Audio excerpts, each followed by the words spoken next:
Tonight, Denver7 Your Voice is going back up to Nederland. So last week we heard from people who live there about why they love it. And we also heard concerns about things like climate, housing costs, food access.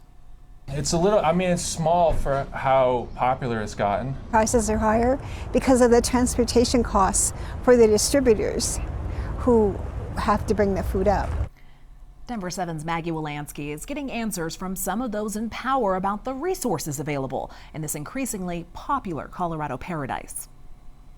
I'm here in Nederland, following up after hearing the need for food, for housing, for jobs, checking to see what services are available to the people who call this area home.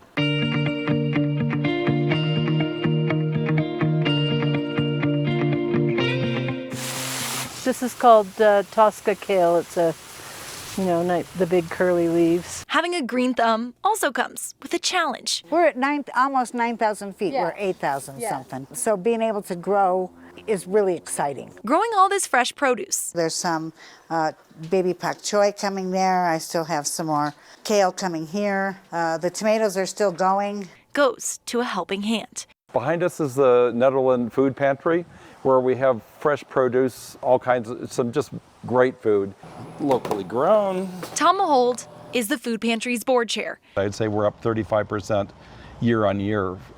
It's been startling how many people are coming back, reactivating that haven't been around for a while, and so on. We get tomatoes. Besides seeing a need for fresh food, he's also aware of the need for housing as he serves on the town's planning commission board. It looks after housing policy and housing strategy, and that involves, among other things, the comprehensive plan we just finished. The plan he's talking about identified a need for more affordable housing. The first thing we did was a level set, and we came out somewhere in the neighborhood of $750,000 for median. It's off the charts for most people. But also found the winning's point of view was we don't want anything to change. Why do you think people don't want change? Look around, it's a nice place to be, and I think once people are in, it's kind of like a club, and people say, I'm in, I'm taken care of, I'm not sure I want anybody else. Close by is Tungsten Village.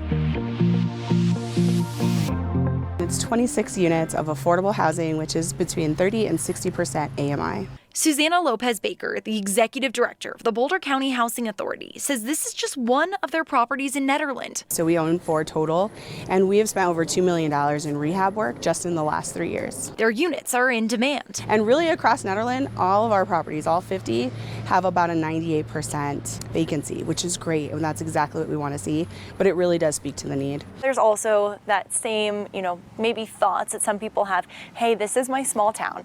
Yes. We don't want any more changes. We don't want construction, and we don't want anything new. How do you guys work around that? That's such a good question. And I think if you look at this property, it just fits in aesthetically.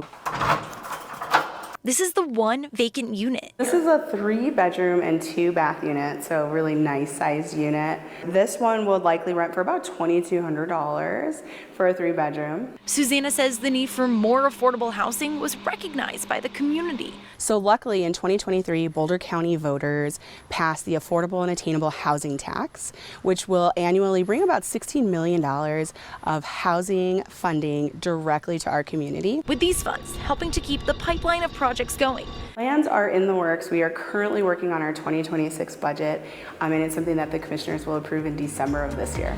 Because while there's needs in Nederland, there's also a community taking care of each other. I work in the pantry and the garden, and I just find that like this little mountain town, they look after everyone. They look after the elders, they don't leave people behind, which is just really nice to be in a community like that.